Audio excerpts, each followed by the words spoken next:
Assalamu alaikum wa rahmatullahi wa barakatuh and welcome to Ummah Radio. You are listening to the Mustalahul Hadeeth class with myself, Abu Mus'ab. Alright, so we are still busy with the kitab known as Muqaddimatun fi Usul al-Hadith of Maulana Abdul Haq ad-Dihlawi rahimahullah. In our previous class we had completed chapter number 8, which was the end of page 84. Tonight inshallah we begin with chapter number 9, which is the start of page 85. In our last class, we had just touched on the topic that there are the issue of weak hadith and whether a weak hadith can be used as proof and all those sort of things of that nature. So tonight, inshallah, we now start the topic, which is the 9th one, which will now deal on the different levels of authentic narrations. So then to begin with, Bismillahi walhamdulillahi wassalatu wassalamu ala rasulillahi wa ala alihi wa sahbihi wa man walah. So he says, Al-Faslu al-Tasi'u fi maratibi al-Sahihi wa adadi al-Sihahi wa kutubiha.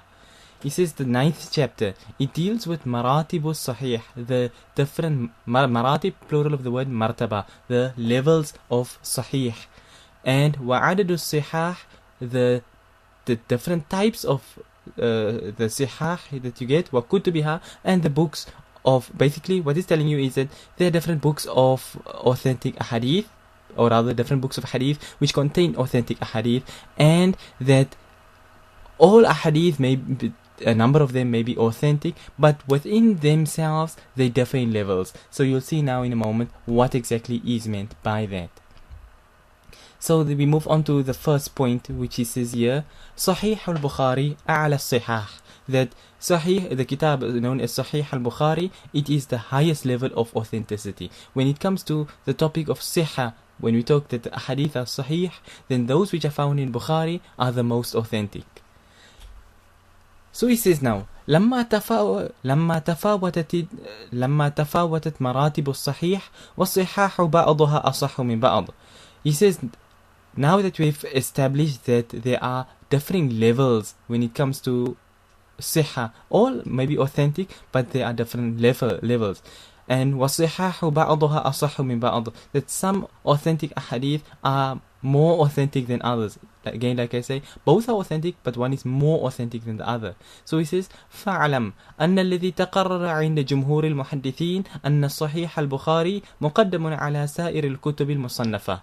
He says that let it be known that the view chosen by the majority of the ulama, and which has been established by them, that the book known as Sahih al-Bukhari, it precedes all other books written on the topic of hadith. So there may be there's Sahih Bukhari, there's Sahih Muslim, there's Sahih Ibn Khuzaymah, Sahih Ibn Hibban, and various other books of hadith as well. But Sahih al-Bukhari tops them all.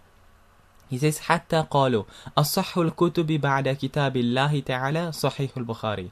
He says, so much so is the authenticity of this kitab, Sahih al-Bukhari, that some ulama have gone to the extent of making the statement and saying that the most authentic book after the Quran, the book of Allah, is the kitab known as Sahih al-Bukhari.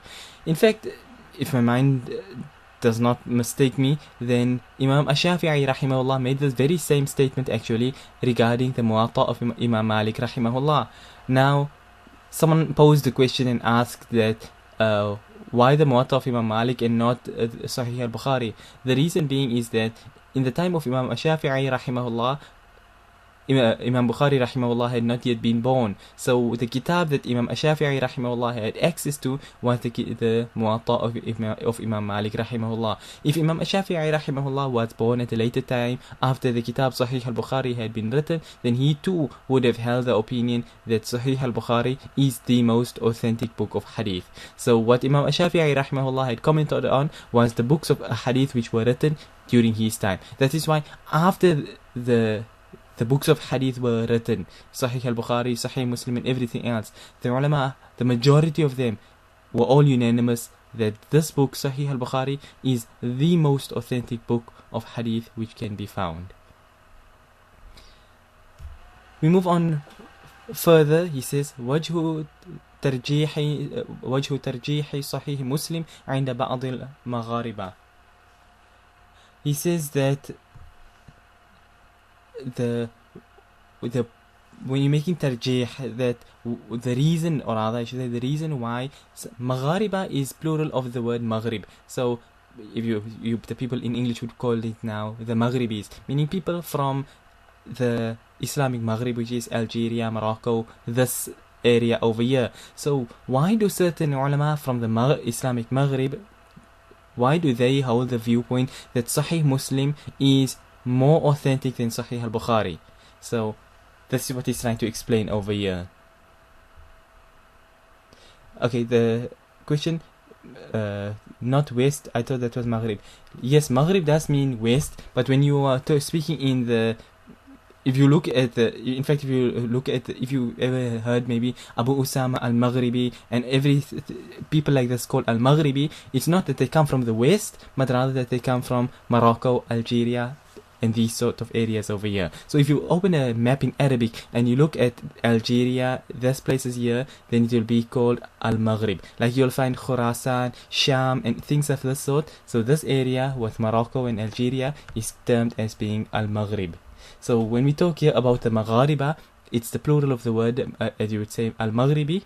So it refers to people, the ulama here in this case, from Algeria and Morocco, that area over there. So he says, anyway, what's the reasoning behind why some of these ulama chose Sahih Muslim above Sahih al-Bukhari and said that this book rather is more authentic? So he says, وبعض المغاربة رجحوا صحيح مسلم على صحيح البخاري والجمهور يقولون إن هذا فيما يرجع إلى حسن البيان وجودة الوضع والترتيب ورعاية دقائق الإشارات ومحاسن النكات في الأسانيد، وهذا خارج عن المبحث والكلام في الصحة والقوة وما يتعلق بهما. Okay, just to read quickly, he says, footnote number 1, on the point of Maghariba, he says, حكى القاضي عياض عن أبي مروان okay, I don't know, التنبي, which is نسبة إلى بلدة بالمغرب. I don't know what how exactly this town is pronounced here, but anyway, it's one town in the in Algeria, Morocco area. He says, قال كان بعض الشيوخ يفضل صحيح مسلم على صحيح البخاري، قال وأظنه عني ابن حزم، وكذلك فضله مسلمة بن قاسم القرطبي. So he says that this Qadi Iyad narrate from Abu Marwan, who said that some of my shuyukh, they chose and gave virtue to the kitab Sahih Muslim over Sahih al-Bukhari. And he says, what I think who is referring to is Imam Ibn Hazm al-Andalusi, the famous Imam Ibn Hazm. And similarly, Maslama Ibn Qasim al-Qurtubi, he also favored Sahih Muslim over Sahih al-Bukhari. So that is who is being meant and referred to over there.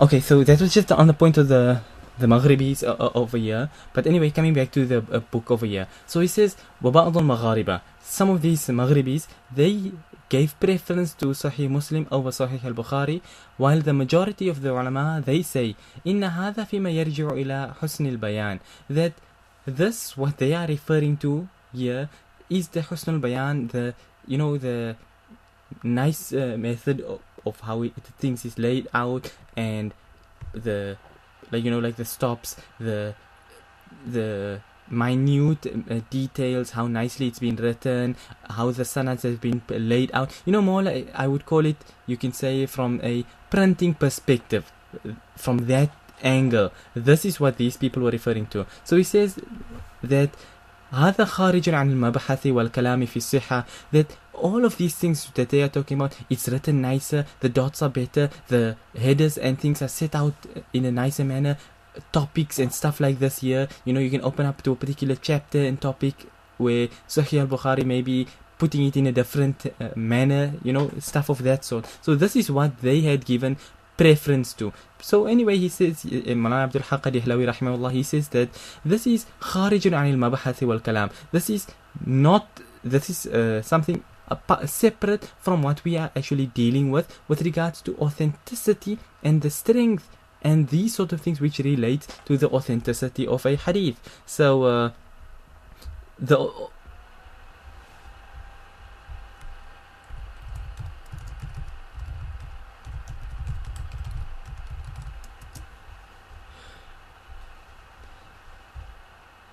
So anyway, that all of these things here, whether you if you put a header in a nice manner, or you use a nice font, or you write in a nice handwriting, and things of the sort, it does not change the authenticity of a narration at all. So this is what Malana Abdul Haq Ad-Dihlawi rahimahullah is saying, is that they chose Sahih al-Muslim not from the point of authenticity from the chain perspective, but rather they chose it due to external factors of it being laid out nicer and stuff of that sort. So anyway, he says that this is, you can say basically, it's got nothing to do with the topic at hand, which deals with the authenticity and the strength of the narration and those things which are related to it. He says, وَلَيْسَ كِتَابٌ يُسَاوِي صَحِيحَ الْبُخَارِ فِي هَذَا الْبَابِ بدليل كمال الصفات التي اعتبرت في الصحة في رجاله. And he says, there is no kitab which can equal the kitab known as Sahih al-Bukhari in this chapter here, from the point of the perfection of the requirements, required requirements which we passed by previously, which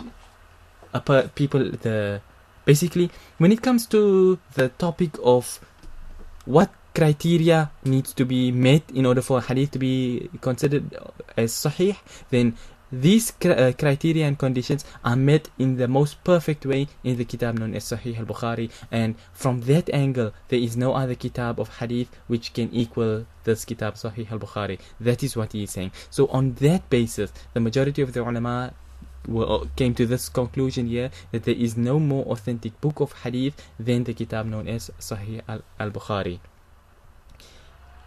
Anyhow, he ends off the point, he says, وَبَعْضُهُمْ تَوَقَّفَ فِي تَرْجِيحِ أَحَدِهِمَا عَلَى الْآخَرِ وَالْحَقُّ هُوَ الْأَوَّلِ.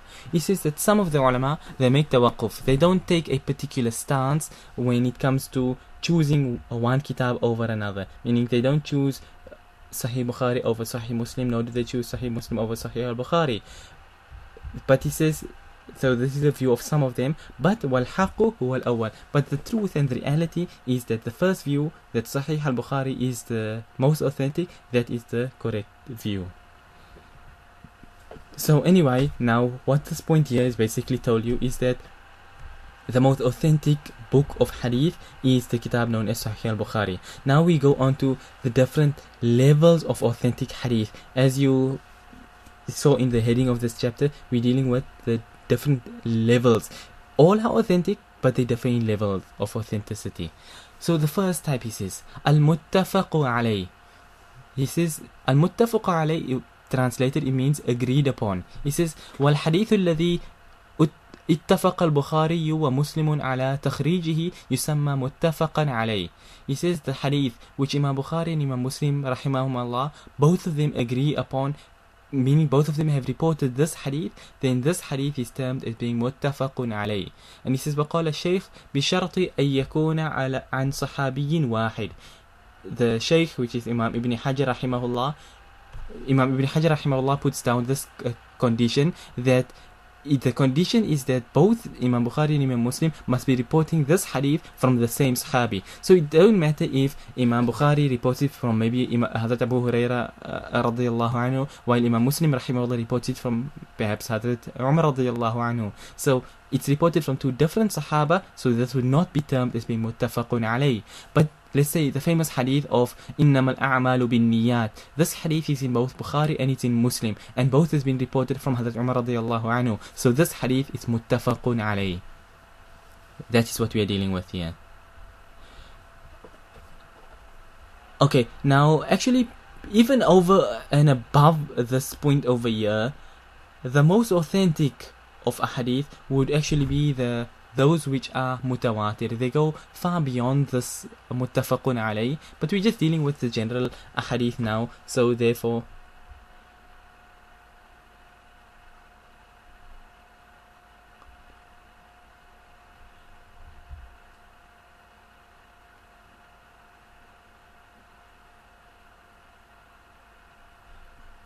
Okay, question over here. Also, it mentions muhaddithain in the famous hadith after muttafaqun alayh. It means from two muhaddith. Okay, I don't quite get the question over here.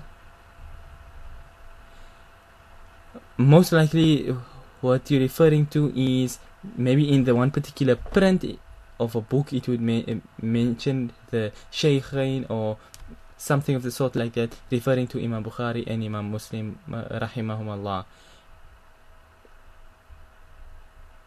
But that would only be given, like, for example, at the very first hadith after you, in a beginner's kitab, after using the term muttafaqun alayh. Like, for example, maybe in Riyadul Salihin, you may find this term that muttafaqun ala sihatihi, then they would explain that it is muttafaqun alayh, meaning agreed upon by both al-Shaykhain, Imam al-Bukhari and Imam Muslim, rahimahumullah. So, that is what would be meant over there. But, yeah, anyhow, that's what is being referred to by that. So, anyhow, we're dealing with the topic now of al-muttafaqu alayh, which means such a hadith which comes from one sahabi, which is reported by both Imam Bukhari and Imam Muslim rahimahumullah. Then that hadith is termed as being muttafaqun alayh, and it is more authentic than the hadith which is found only in Bukhari or only in Muslim. Okay, now he says another point here. He says adadul ahadithi al-muttafaqu alayha. How many ahadith are there that are muttafaqun alayh? He says وقالوا مجموع الأحاديث المتفق عليها 2326. He says that the sum total of the hadith which are muttafaqun alayh are 2326. So 2326 are the total number of hadith which are muttafaqun alayh, that both Imam Bukhari and Imam Muslim rahimahumullah report.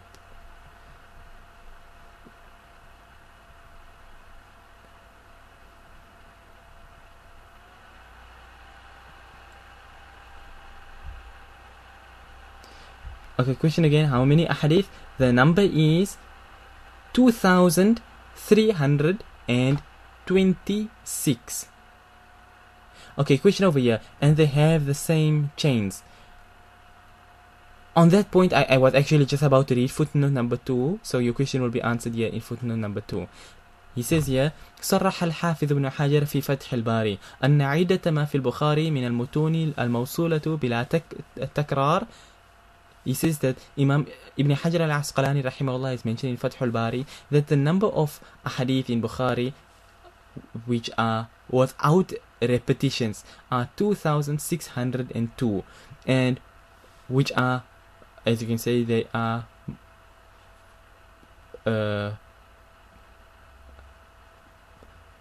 muttasil basically. The muttasil hadith from Bukhari, which is being dealt with here, are 2602, and this is وَمِنَ الْمُتُونِ الْمُعَلَّقَةُ الْمَرْفُوعَةُ. Those ahadith which are marfu' but are mu'allaq. We did previously what is the ruling on mu'allaq ahadith and how it works and everything of that sort. He says that those ones come out to 159. So therefore, it comes all together to 2761.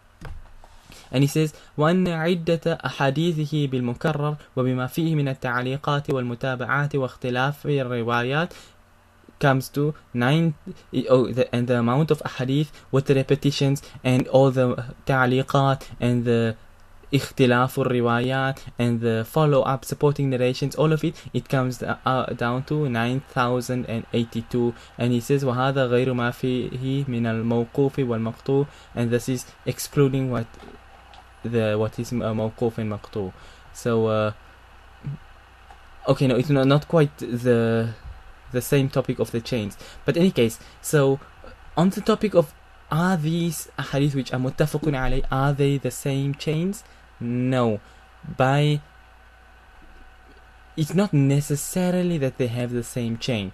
You see, the thing is that Imam Muslim rahimahullah was actually the student of Imam Bukhari rahimahullah. So Imam Muslim did his own research, as you can see. So he also traveled around, he also got the hadith. So Imam Bukhari and Imam Muslim rahimahumullah can both narrate a hadith with the same chain. It's quite possible. They were alive in the same time and doing their own research on a hadith at the same time, so they both could be reporting a hadith with the same chain. But many a times Imam Bukhari would be reporting with his chain and Imam Muslim rahimahullah would be reporting with his chain.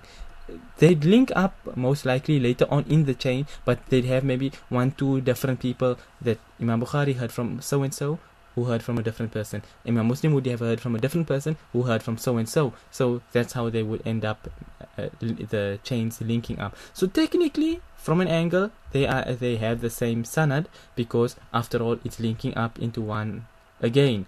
But from an angle, it's two separate asanid. Alright, so that then was the end of page 86. We move on now to page 87.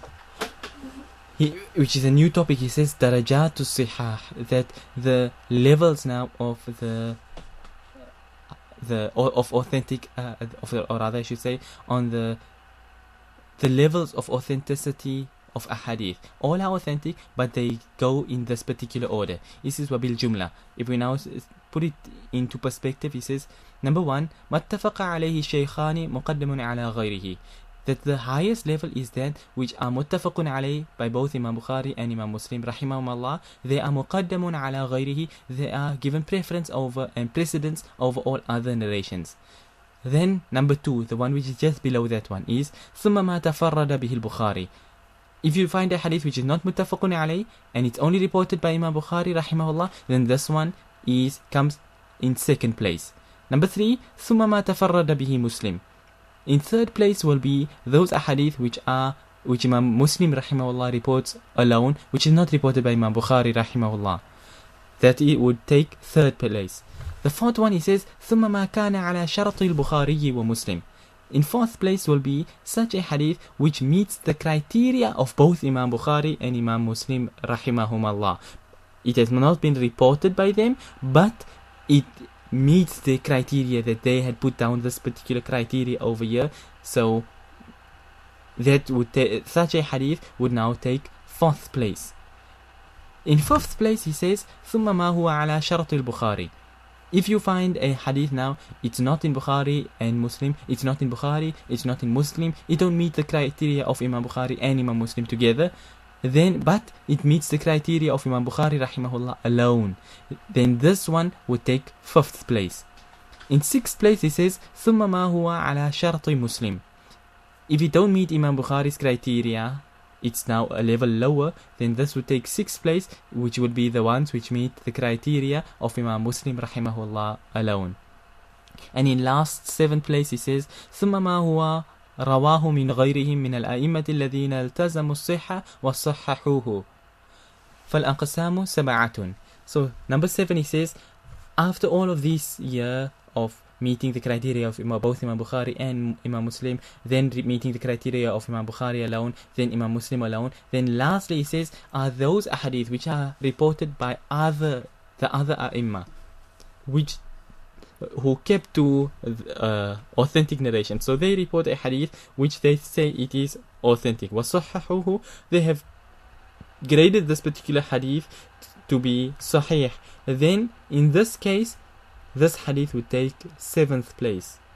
Okay, for example, if you want an example, is like all the other books of hadith, whether it's Imam Abu Dawud, Imam Ibn Majah, Imam An-Nasa'i, Imam At-Tirmidhi, rahimahullah, all of the other ai, their hadith will fall in, all are authentic, but they fall into this 7th category over here. So they, despite the fact that the hadith they report is authentic and there's definitely no blemish on it at all, but it's on a slightly lower level. It's 100% perfect for deriving ahkam and everything of the sort. But when you compare it to something, the moon has no blemishes and the sun has no blemishes. But when the sun is in the presence, if the moon is in the presence of the sun, you can't see the moon. So this is what it is here. That Imam Bukhari rahimahullah is like that sun. So the other muhaddithin when put in the presence of Imam Bukhari, they are like the moon which is eclipsed. So don't mean that the moon is lacking in any way. The moon is bright enough to light up the entire night, but not in comparison with the sun. So in this case here, their hadith fall into the seventh degree of authenticity, below those which would meet now the criteria of Imam Bukhari and Imam Muslim rahimahumullah. But he put down the condition here that they wasahhahuhu, that they graded the hadith to be sahih. That would mean that, okay, every hadith which is now in Tirmidhi or every hadith which is in Abu Dawud would fall in this category. No, because we know that there are hadith in in Abu Dawud and in Tirmidhi, etc., which are also weak hadith. So therefore, if Imam Tirmidhi reports a hadith and says it's sahih, Imam Abu Dawud reports a hadith which is sahih, and so on and so forth, then those hadith would be into this seventh category over here. So he says, فَالْأَقْسَامُ سَبْعَةٌ. So the categories of authentic hadith are 7.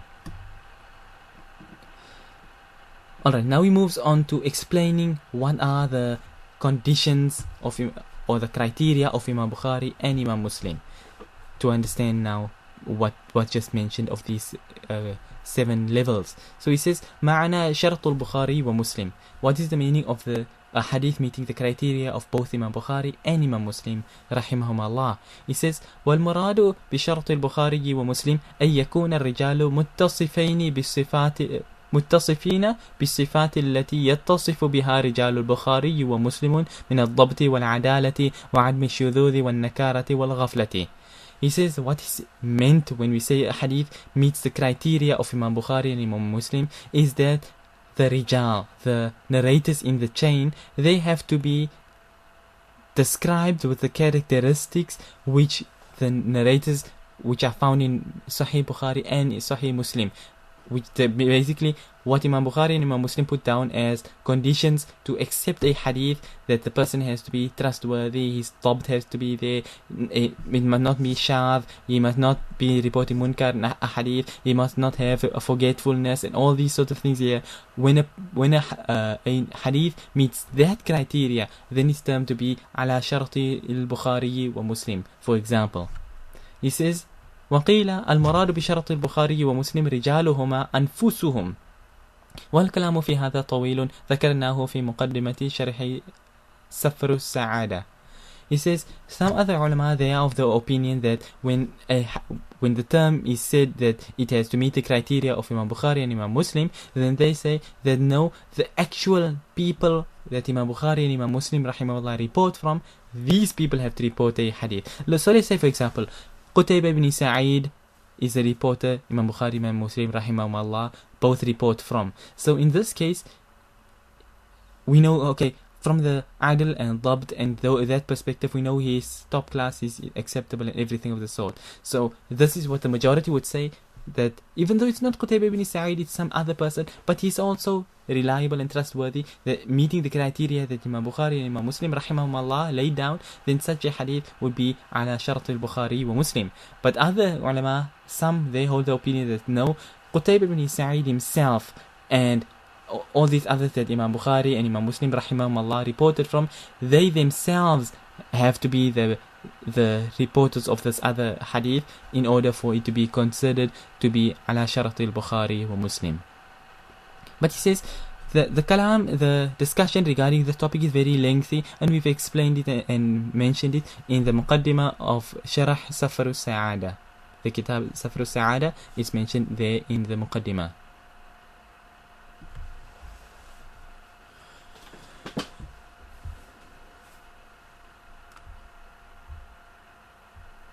Okay, just question here to repeat the last bit again.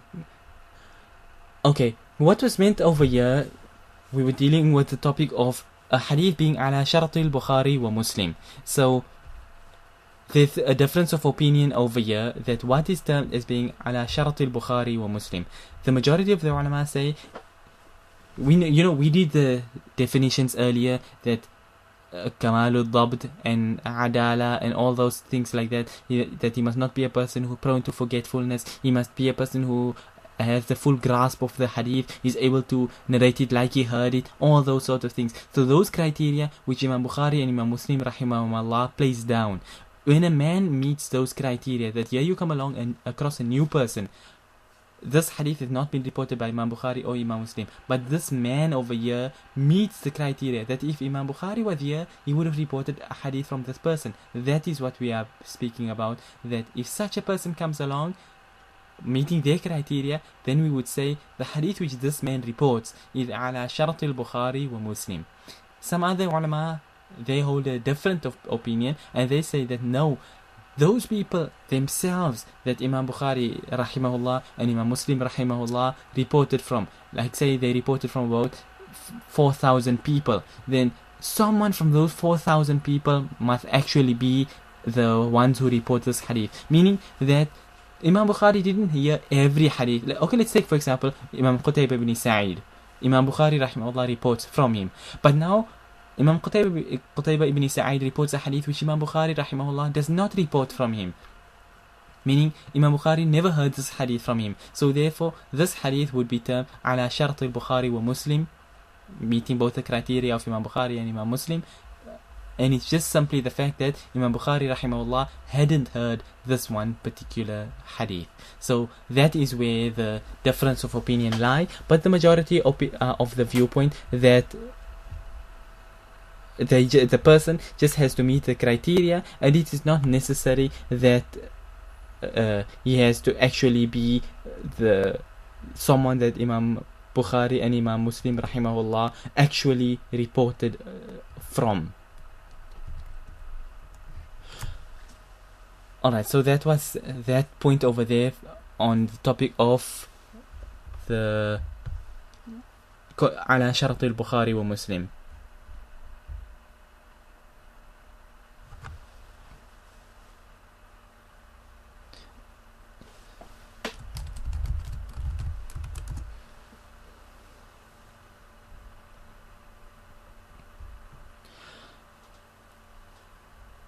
Okay, here now he mentions an important point. Moving onwards from this issue over here, he starts off with the heading and he says Al-Bukhari wa Muslim lam yastaw'iba as-sihah.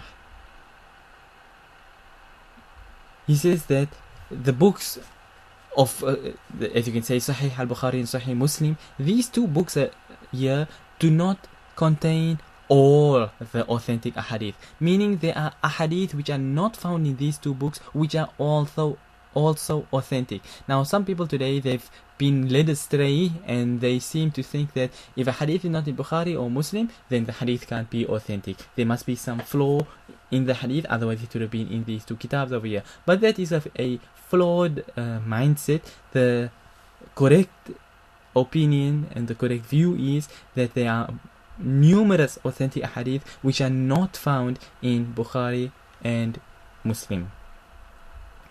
Anyhow, so to read the point, he says al-ahadith as-sahihatu lam tanhasira fi sahihi al-Bukhari wa Muslim ولم يستوعبا الصحاح كلها بل هما منحصران في الصحاح والصحاح التي عندهما وعلى شرطهما أيضا لم يرداها في كتابيهما فضلا عما عند غيرهما.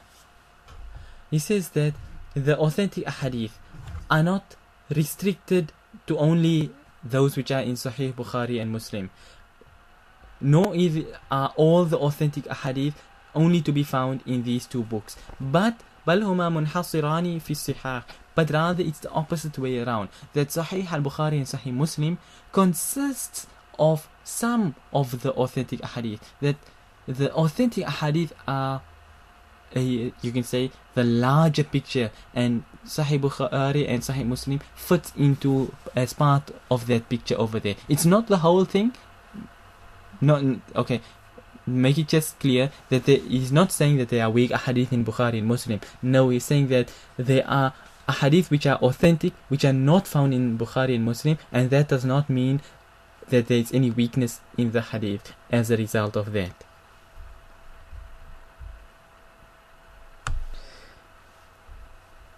Okay, he says وَالصِّحَّاحُ الَّتِي عِنْدَهُمَا وعلى شرطهما, that there are authentic ahadith which were by Imam Bukhari and Imam Muslim, ahadith which met their criteria as well, but they did not report it in their own books, or rather they did not put it down in these books of theirs, let alone the authentic ahadith which were by other muhaddithin. He says, for example, قال البخاري ما أوردت في كتابي هذا إلا ما صح ولقد تركت كثيرا من الصحاح. A famous statement of Imam Bukhari rahimahullah, he said that I have not placed in this kitab of mine any hadith but that it is sahih, and I have left out numerous hadith which are all sahih. So there are close to 7,000 hadith in Sahih al-Bukhari which are sahih, and the Imam Bukhari rahimahullah knew numerous other authentic sahih hadith as well, which for some reason he did not include in this particular kitab over here. And then he goes further, he says وقال مسلم الذي أوردت في هذا الكتاب من الأحاديث الصحيح ولا أقول أن ما تركت ضعيف. Imam Muslim rahimahullah, he made the statement, he said that these ahadith which I have reported in this kitab of mine, they are sahih, and I don't say that those ahadith which I have left out that they are da'if, meaning that I have left out ahadith and they are also sahih, and they are ahadith which I have not come across and they too are sahih. He says ولا بد أن يكون في هذا الترك والإتيان وجه تخصيص الإيراد والترك إما من جهة الصحة أو من جهة مقاصد أخرى. He says that it's necessary that you understand from them Imam Bukhari and Imam Muslim rahimahumullah leaving out these certain ahadith that they had some particular reason and purpose behind leaving out these ahadith. So he says either it's from Imam min jihati siha, from the point of it being authentic, that though they may have considered these ahadith to be authentic, but perhaps not quite on such a high level of authenticity, so therefore they did not include it. That's the one type. And he says أو من جهة مقاصد أخرى, or another reason could be that they had some other reasoning behind why they left the hadith out. So it's not necessary that if they left the hadith out that it is weak or that there's some flaw with it. No, they could have had some other reason as well behind why they left out a particular hadith which is sahih.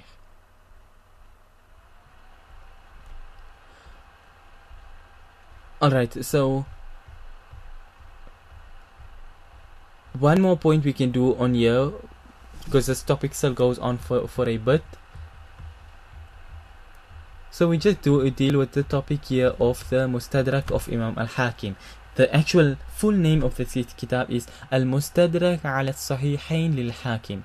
The Mustadrak of the Sahihain. Mustadrak, you can say, is like those picked up those narrations which are picked up from the Sahihain by Imam Hakim, meaning it's not in the Sahihain, but Imam Hakim rahimahullah said these ahadith which I have come across here, it meets the criteria of Imam Bukhari and Imam Muslim, either both of them or one of them, but they have not reported these ahadith. That is what the Mustadrak of Imam Hakim is all about.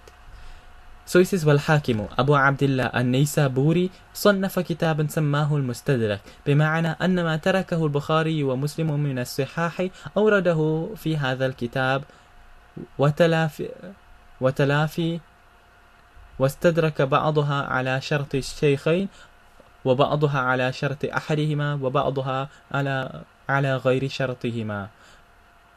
Okay, this one I'll go in a bit further detail, but anyway, he says that the Imam Hakim Abu Abdullah al-Naysaburi, he wrote a kitab which he named Al-Mustadrak, meaning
So anyway, we're saying here that what is meant by al-mustadrak is that أنما تركه البخاري ومسلم, those ahadith which were left by Imam Bukhari and Imam Muslim rahimahumullah, which are authentic, which Imam al-Hakim now reported and placed down and collected in this kitab of his.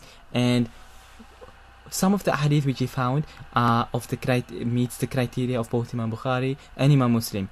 Some which he report meets only the criteria of Imam Bukhari. Some meet only the criteria of Imam Muslim. And he says some of them don't meet the criteria of either Imam Bukhari or Imam Muslim rahimahumullah. Now this will go deeper in وَقَالَ أَطَعْنُ بِقِلَّةِ الْأَحَادِيثِ صَحِيحَةِ and things of that sort, but that inshallah we will do next week, and we will be ending on this point here inshallah. So if anyone has any questions regarding anything which we have done, you can feel free to ask your questions now.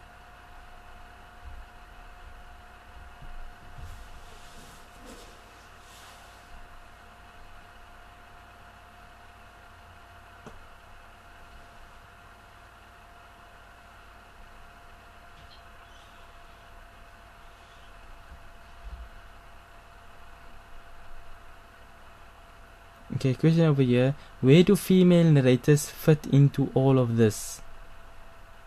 Okay, I don't quite get the question. From what angle? What female narrators any different from men?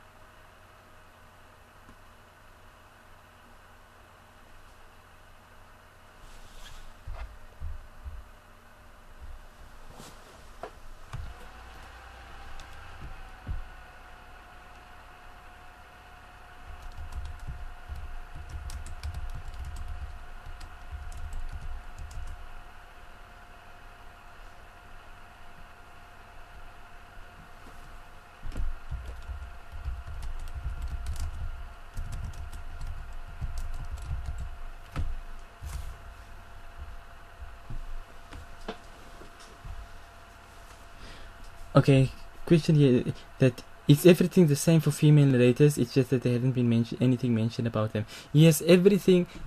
That is the general situation always, that time and again, whether it's anything in Islam where punishment is concerned, that this is the punishment.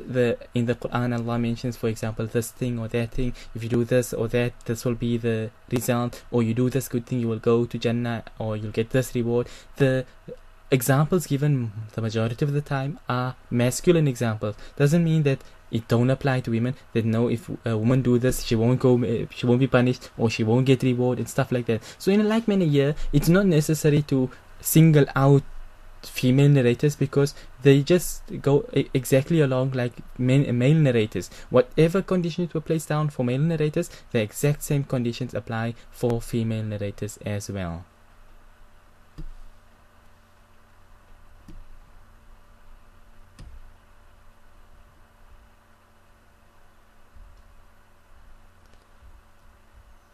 Alright then, so anyhow, that then is seeing as we have no further questions, we will then end on this point here inshallah, still in the middle of chapter number 9 on page number 90, and that, like I say, we will continue on next week inshallah. So until then, we will end for now when we say وصلى الله وسلم وبارك على نبينا محمد سبحان الله وبحمده سبحانك اللهم وبحمدك نشهد أن لا إله إلا أنت نستغفرك ونتوب إليك والسلام عليكم ورحمة الله وبركاته.